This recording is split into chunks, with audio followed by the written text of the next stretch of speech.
Welcome to the Stewardship Sessions, the podcast where money meets meaning.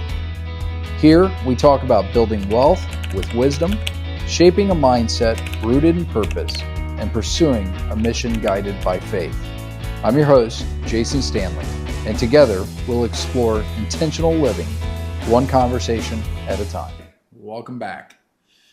So today, we're into a new year. Thought we'd talk about some New Year's resolutions, whether or not they work, don't work, some ideas that you might be able to use to help you achieve goals throughout the year and that kind of thing. So, first and foremost, I'm not a big fan of like New Year's resolutions. I forget what the actual statistics are, so I'm not even going to try to quote those. But it's like most people set New Year's resolutions. I would say 90% of them don't ever accomplish them. And that kind of thing. And I think simply because it's too much, right? People are trying to change too much all at once, right? So if they're overweight, I'm going to go to the gym every day, or I'm going to do this every day, or whatever it is in their life, or I'm going to make this much money. And the reality is, if you think back to some of the original podcasts that I've done, and we've talked about goal setting, is you have to believe what you're trying to achieve. You have to believe that you can actually do it before you'll actually be able to do it. So if you don't really believe it to the core of your being, you're not going to be able to do it, number one. Number two, our lives, again, like we've always talked about, are the results of compounding returns in every aspect, right? Whether it's our money, our health, our relationships, that kind of stuff. It's about doing small activities regularly that compound to make change. And so I think a lot of times what ends up happening is people go to the gym once or twice after the new year thinking, I'm going to get in shape. They don't see any results. And so they go, well, this isn't working. I'm just going to go do what I was doing before, And so you end up in this place where you become frustrated because you really don't make any headway and that kind of stuff. And then secondly, the question is, do they actually write this stuff down? There's again, programming the brain to be able to look for opportunities to achieve your goals and visiting those on a regular basis and doing some of the things that we talked about before. Some of the things that I've learned is, changing your physiology, reading your goals out loud and holding your physiology, your body in a position that is like you're achieving that thing, right? How would you feel if you actually achieved that? And then there's the visualization aspect where you spend time to imagine what it would look like if you were in that current state. All of that is programming the mind. I think most people, when they talk about New Year's resolutions, number one, they just talk about them. Number two, they just roll into them with this idea. They don't ever actually spend time building the foundation to be able to, achieve those goals. And you have to build that foundation. The way you can build that foundation is, by doing those activities, reading those goals out loud twice a day, or at least once a day, right? Starting your day with what you're thankful for, ending your day with what you're thankful for. I'm ever amazed, I'm ever amazed that at night, whenever I lay down to go to bed, when my head hits the pillow, I start going through everything specifically that I'm thankful for in my life, and I never can get through it all before I fall asleep. And I'm somewhat reminded in that situation, because I always would read the story from the Bible where Christ is in the garden with the disciples, and he kind of gets frustrated with the disciples because they're praying, but they keep falling asleep. And I never really understood that concept, right? Until I experienced it in my own life, right? I have so much to be thankful for that I literally can't get through it all before I fall asleep.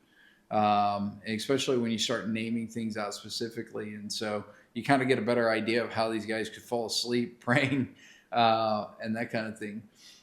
But, I think when you look at when you're setting goals or you're trying to set a New Year's resolution, I think it just sounds good on paper to a lot of people. I want to do this or I want to do that. I want to lose this amount of weight. I want to make this much money. but they don't actually take the time to put the practical steps into place, right? And I'm not a fan of, smart goals, stuff like that. Most of the stuff around goal setting is nonsense. It's corporate jargon. I forget what the acronym SMART stands for. Specific, measurable, achievable, whatever it is. I think that's really just complete nonsense, because really your goals are your goals, and they're specific to you, and they need to be what you believe is possible, not what somebody else tells you it is, not with the time frame that you think somebody else would want you to achieve something in, right? But what you truly believe is possible, right? So I'm not going to set a goal for myself to go, play in the NBA or play a sport, right? That's not who I am. I'm fairly athletic, but I'm not that great. I'm not going to work towards it. I'm not going to do those things, right? So again, I have to make sure that my goals are reasonable for me, not for anybody else, but for me, right? What do I want to be able to do with my time, my energy, and my resources, right? And so, if you're setting New Year's resolutions, it's not that it's a bad thing. It's go back and set the basics, right? Focus on doing the basic stuff, right? Write your goals down, visit them on a regular basis, right? If you can't do every day, at least a couple times a week, take time to read those goals out loud twice a day. You start to program the brain to really achieve what you're wanting to achieve. And again, it's not a mystical thing. I'm not a laws of attraction type person, right? So I don't believe like you write down a goal and you sit there and the universe just gives it to you, right? There's a lot of work that goes into achieving goals, and you have to be reasonable with it. But you also can't just completely overhaul your life, right?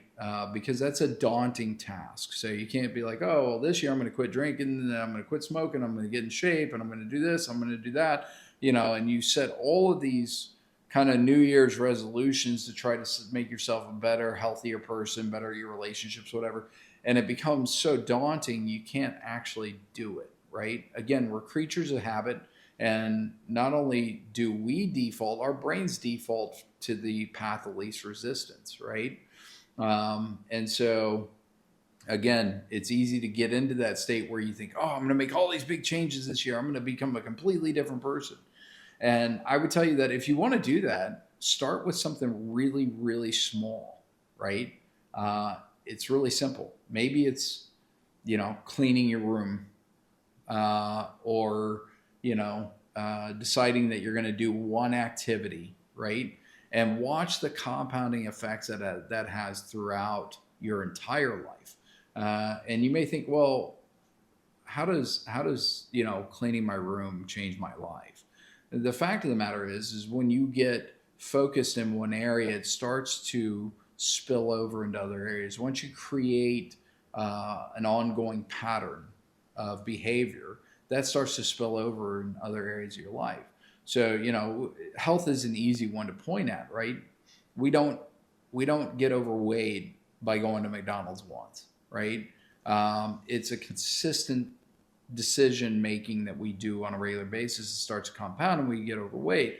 And then that spills over into other areas of our life, and the fact that we don't have energy, right? We lack energy. So now we live in more clutter, and we don't take care of the things that we need to take care of. We don't have the energy to spend with our children. And so you can start to see how that magnifies, that one decision to, eat unhealthy, right? So to speak, how that one decision continues to compound and affects pretty much your whole life, right? It affects every aspect of your life. And you can do that with almost anything in your life. So, something as basic as, Jordan Peterson talks about this a lot, maybe all you have is a crappy apartment. Well, make that crappy apartment look the best that you can make it and see what happens. Because it does. It compounds throughout your entire life. And all of a sudden you feel better. And when you feel better, you have more energy. And when you have more energy, you're able to accomplish more things. Chase Hughes is another one of my favorite people to listen to. And Chase is kind of he's considered an expert on the human mind and how to read people and stuff like that. And he talks about ways that you can kind of hack your brain and set yourself up for success. And one of the things that I learned from him here recently that I'm starting to try to implement in my life. Again, not everything that I'm bringing to you guys is all original ideas. I'm happy to steal ideas from other people. But he talks about setting up your future self for success, right? And so, and in doing that, what you're doing is you're creating a position for future you to be able to look back in gratitude, right? And it's really simple behavior. He talks about it like laying out the clothes that you're going to wear the next day, laying those out the night before.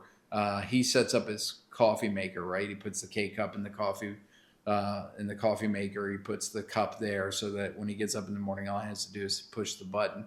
And what he's trying to do is make it very simple for his future self, even if it's only the next day, right? So if you're doing these activities and you're making life easier on yourself, when you get to that point, you can look backwards at your past self in terms of gratitude. Like, oh, I'm so glad I did that.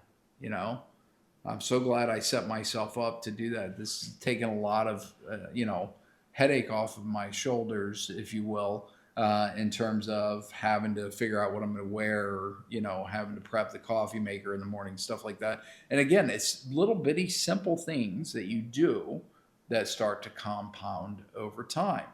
And, anytime you're in a position of gratitude, and this is one of the things that Chase talks about, is that, what you're doing by doing these activities, by prepping your day the day before, or doing things for your future self, is you're putting the future you, right? You're putting yourself at that point in time in that position of gratitude. You're happy you did those activities. You're thankful you did them. And, he even talks about take it like $100 or something, or $20, put it in a pair of shorts you're not going to wear until the summertime, right? And just leave it there. You'll forget it that you did it.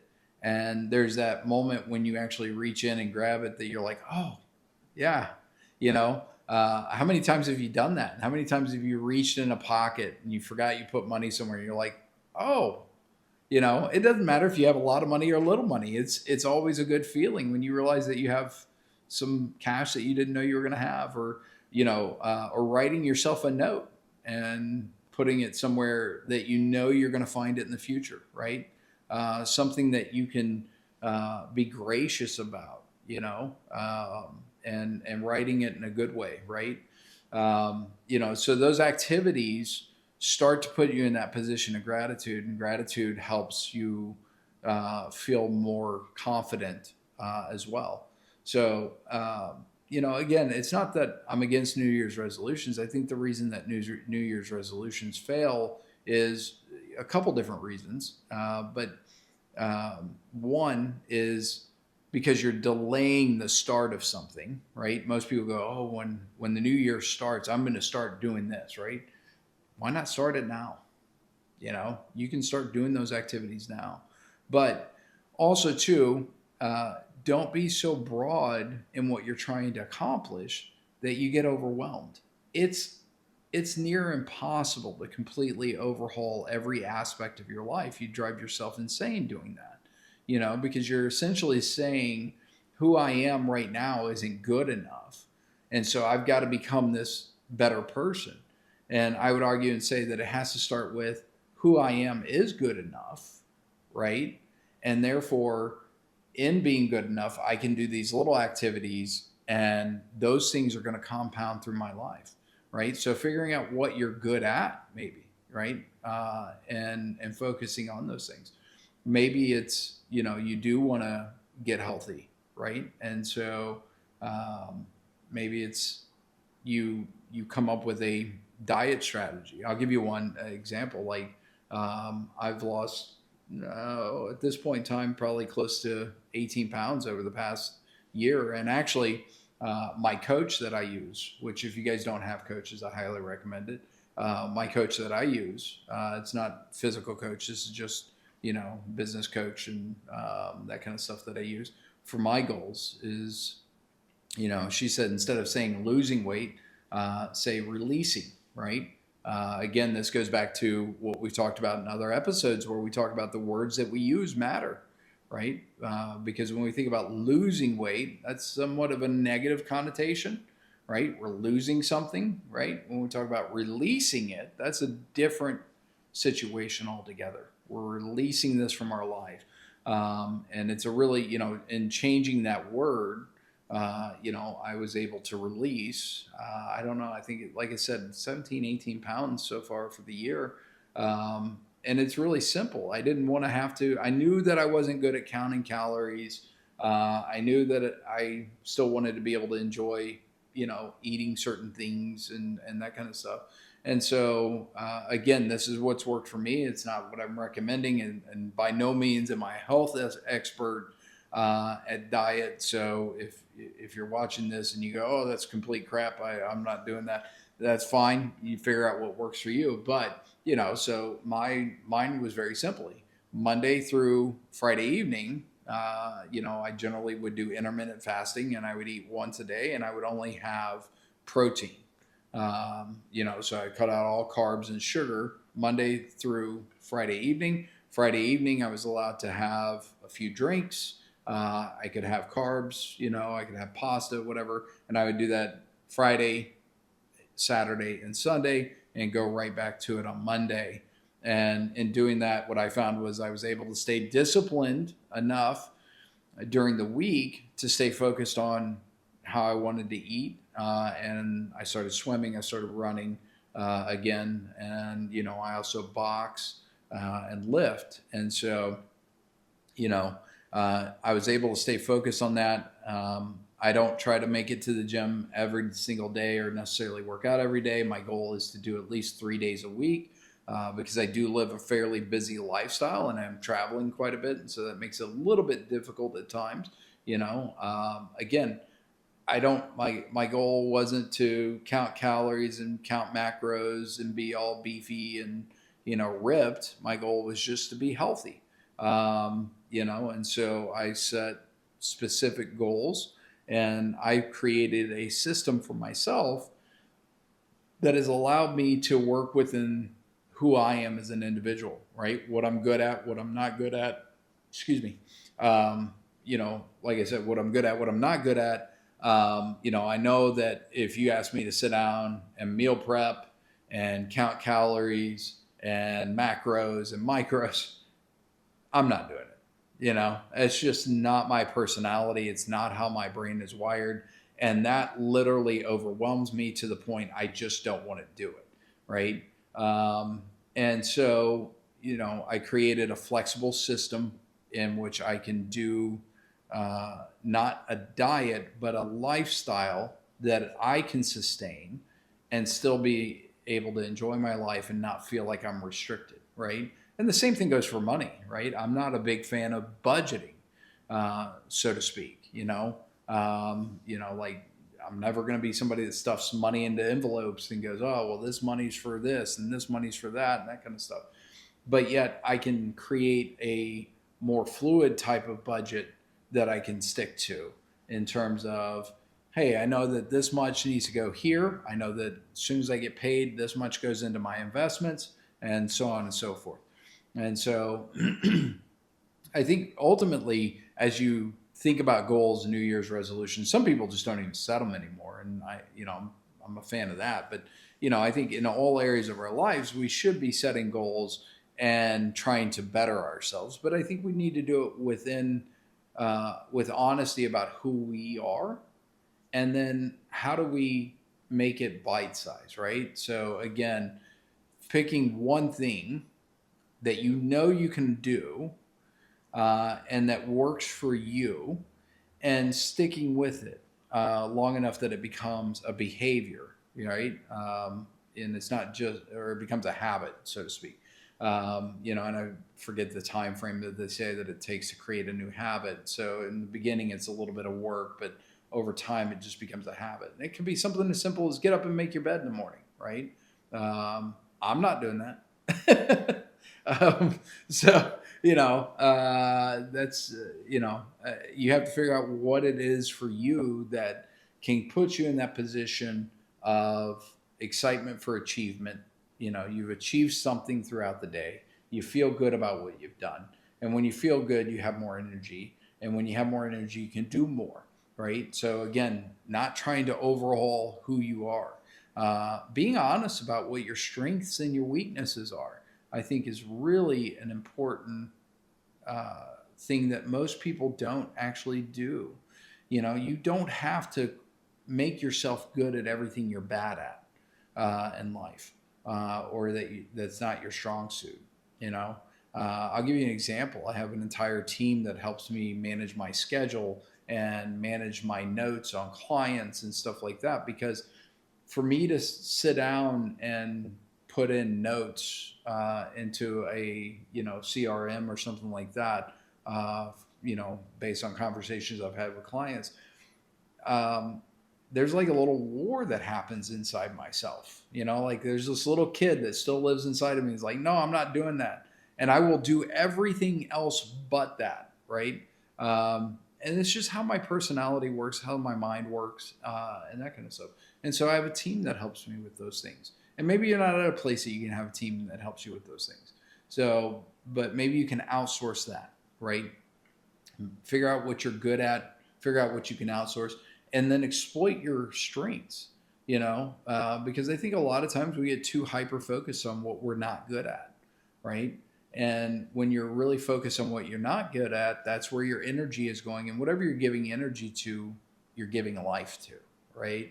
And so if you're focused on what is wrong, what you're not good at, that kind of stuff, rather than focusing where your strengths are, you're not likely going to see good outcomes from trying to achieve your goals. Maybe you will, but not likely. There's always exceptions to the rules. But as we've talked throughout this year, we've talked about your mindset. We've talked about the words that you use. We've talked about how you set goals and stuff like that. I think it's important as you go into this new year, right? And I would argue and tell you that, in December is really when you should be, November, December timeframe is really when you should be setting your goals for the next year, right? Because that gives you time to build out an idea, build out what those goals are, start breaking those down into bite-sized activities, so to speak, that you can do on a daily basis to help you achieve those goals. And then also too, don't delay starting something, right? If it's Friday, don't go, well, on Monday I'm going to start a new workout program, right? No, go do something now, right? You've got to start to create the behavior and the habit now, right? The more you delay it, because Monday will come, the weather will be bad. And then you're not going to do it then because, well, the weather's bad. It's cold outside and it's raining. And, I'll do it on Tuesday. And then Tuesday comes and, well, I got busy. And so I'm just not going to do it then either, right? Again, if you want to create something, if you want to start something, you start it immediately, right? Maybe we'll stick with using, health as a goal. And the reason that I'm using that one is it's always funny to me after New Year's. So I live in a country club community. We have a gym and everything there. And I'm fairly regular to the gym. I know the people that are fairly regular. And almost for the first week after New Year's, I won't go to the gym. Like I'll go run, I'll go swim laps somewhere. I'll stay out of the gym because the first week or two after New Year's, the gym is just packed full of the New Year's resolutioners that have decided that they're going to get healthy, and man, they are there, they're excited, blah, blah, blah, and they're there. And by the end of the second week following New Year's, it's back to the normal people. It's so funny. And again, it's not that they don't have good intentions. It's just, that's kind of the go-to. Everybody's go-to is, I'm going to lose weight this year. I'm going to do this. And again, they don't create the activities. They're not looking. They're trying to overhaul too much, and their expectations are out of alignment for where they're at. Again, you go to the gym, 1 week or 2 weeks. You're not likely going to see a lot of results, right? You're not going to look in the mirror and start to slim down or see muscle definition, or you'll feel better. But I would say that their focus is on the wrong things, right? The focus should be on getting healthy, not necessarily losing weight. Losing weight is the, or as my coach says and pushes me to say, releasing weight is more the outcome of being disciplined in other things, right? So being disciplined in how you eat, being disciplined in staying healthy and stuff like that. So again, it's where their focus is that makes it where they don't stick with it. Their focus is on the wrong thing. Rather than trying to get healthy, they're focused on, how do I get rid of this weight, right? And what they don't realize is that that weight's not there because they did one activity once. It's there because they did something on a regular basis that caused that to come on. And so that compounding effect throughout their life has affected that.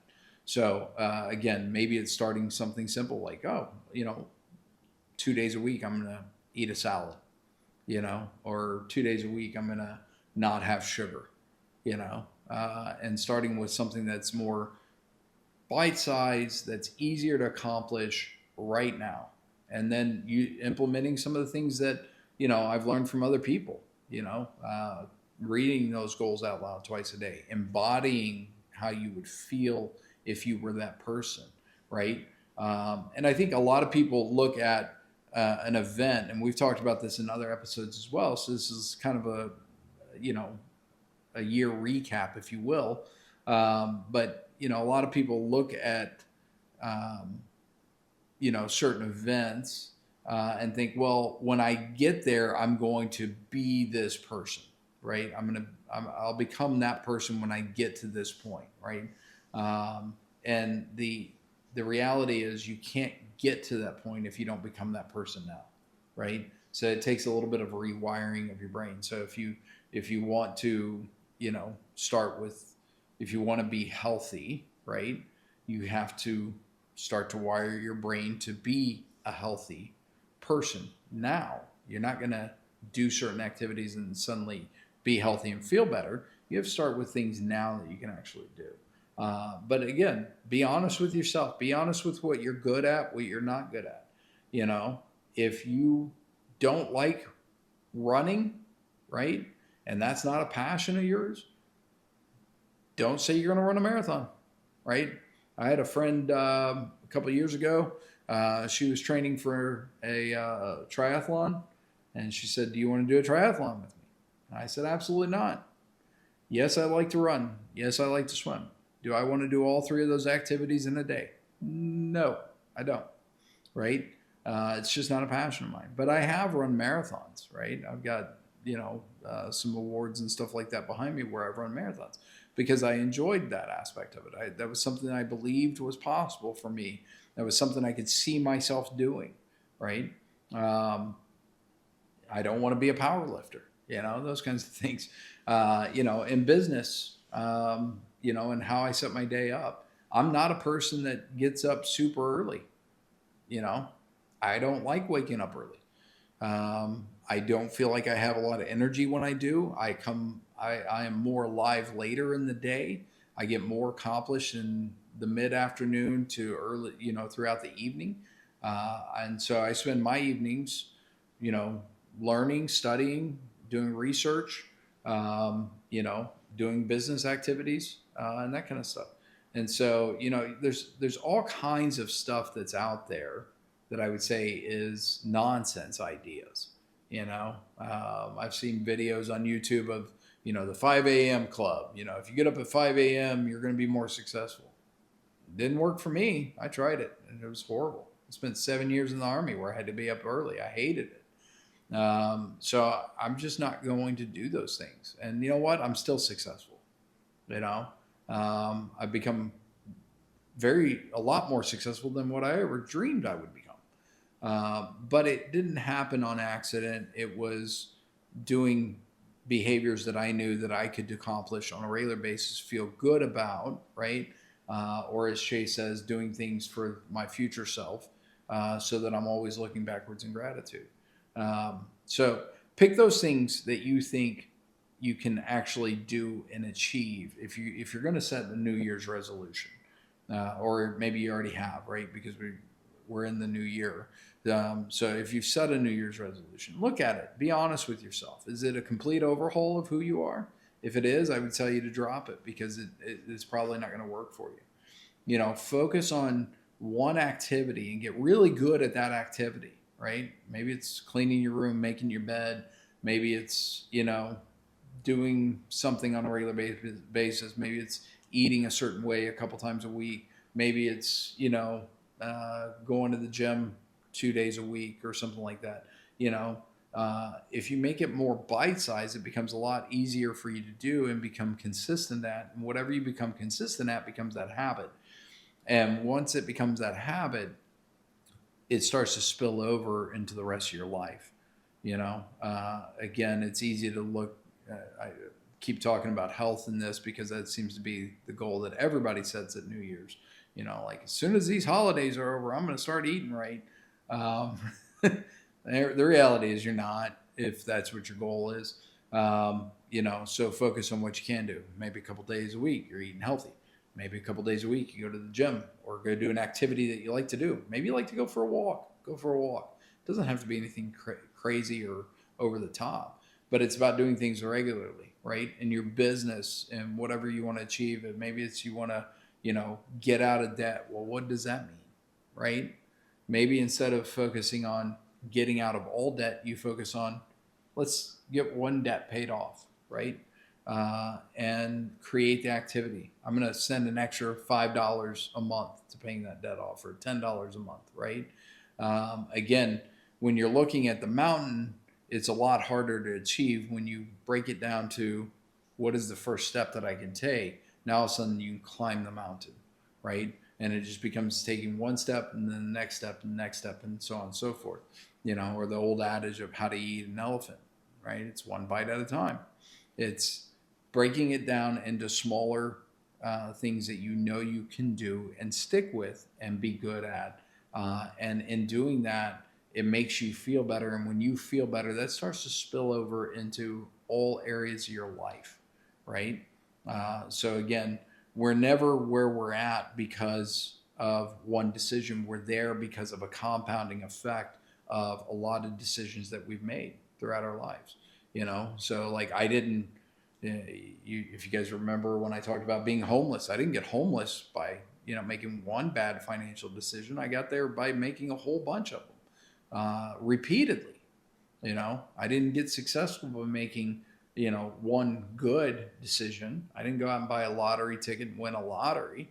No, I got disciplined in a lot of different activities over time and focused on just doing one activity after the next, right? And sometimes it can feel like you're not making a lot of headway, but the result is it compounds. And when it compounds, it becomes this snowball. Charlie Munger, who is Warren Buffett's number 2, talks about this in the course of wealth accumulation, right?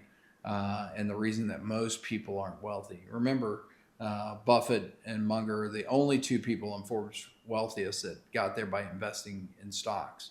And, you might think that they had some secret sauce that nobody else had. I would tell you that their secret to success was patience, right? Was being able to do activities all the time, over and over and over again, even when results weren't necessarily showing up. They just stuck with it and kept doing it. And essentially, what he talks about was, earning his first $100,000. And, most people don't ever get to that point. Not earning and going home and spending it, earning it and then it's growing for you. Most people don't ever get to that point because it's like pushing, a rock up a hill or a snowball up a hill. you're pushing and you're pushing and you're pushing, and it feels like it's taking forever. And compounding returns are generally boring to watch. Everybody wants to get rich fast or get healthy fast or whatever it is.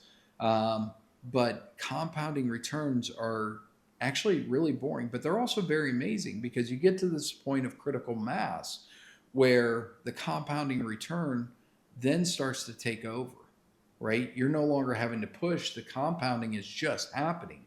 And you've created such a discipline in your life that you can't help but just chase that snowball down the hill now, right? You're trying to keep up with this thing, and it's just slowly, think about it, snowball rolling down the hill. It just gets larger and larger and larger, and bigger and bigger and bigger. And that's the same thing with every area of your life, every goal you set. In the beginning stages, you have to be able to stick with the boring side of it, right? Maybe it's going to the gym and not seeing results, and you just keep doing it over and over again. But you make it where it's palatable to you. Maybe it's not, you can go every day. I can't go every day. Maybe I can go 2 days a week or 3 days a week or something like that. Something that's simple that you can stick with, and you just keep doing it over and over and over and over again. And over time, you'll see that it becomes easier, and the effects of it start to compound. And again, it'll compound throughout your entire life. Whether it's your finances, whether it's your health, whether it's your relationship, pick one activity, something simple. Write it down. Something that you can do on a regular basis. Do those things, right? And then again, set future self up for success, right? So if there's a way to make it easier for your future self, do that. Write yourself notes. Leave them someplace that you'll find it in the future. I don't mean like a day later. I mean like weeks or months later, even a year later. Finding a nice note that you wrote yourself, it feels really good. You get a little dopamine release, and when you get dopamine release, you feel better, right? Be honest with yourself about what you can do. Again, don't try to overhaul everything all at once. Know what your strengths and weaknesses are. Spend time to write those down. Be honest with yourself about them. It's not a weakness. It's just how you're wired. And when you know how you're wired, you're able to maximize what you're really good at, where your strengths lie. And when you're maximizing your strengths, then those compounding effects happen even quicker, and it doesn't feel like you're pulling teeth to get something done. Again, this is something that I've been very focused on in my own life, of focusing on what I'm good at, what I'm not good at, and recognizing that I want to maximize my strengths. And if I know I'm not good at something, I want to be able to outsource that if I can. But anyway, that's what I've got for you guys today. Hope that helps. If you set New Year's resolutions, I'm not telling you don't do it. I'm saying break them down in something that that you can continue to do on a regular basis, and that will compound throughout your life. It doesn't have to be anything crazy. Just something simple and small. Do it regularly. See what happens. Start your day being thankful. End your day with being thankful for what you have. Because generally speaking, if you're listening to this and you live in this country, you have a lot to be thankful for, right? Turn off the noise, turn off the news, turn off all the negative nonsense, because it's just there to keep you, weighed down and keep you watching. So, spend some time to get you to know yourself, set goals that that you can actually achieve. Look at the little activities that'll start to compound. So we'll talk to you guys again soon. Have a great day.